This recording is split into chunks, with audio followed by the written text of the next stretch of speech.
Aí, meu amigo, o Rafi foi arrancar o cabeçote, ó. Até aqui em cima do carro. Ó, te mostrar aqui o defeito aqui dele, ó. A junta apartada aqui, ó. Queimou que apartou aqui a junta, ó. Torada aqui, bem no meio a junta aí, ó.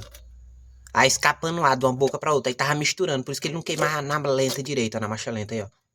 Apartada aqui a junta, ó. Queimou que apartou. Aí tava misturando essa boca com essa outra. Aí não queimava direito, não. Ó o jeito da boca aí tudo preto, ó. Os pistão tudo preto, a cabeça. Tem até uns machucados aqui em cima de válvula. Eu vou já olhar aqui debaixo da válvula dele como é que tá. Tá tudo preto mesmo, sem queimar, moço. Tudo carbonizado aí, ó.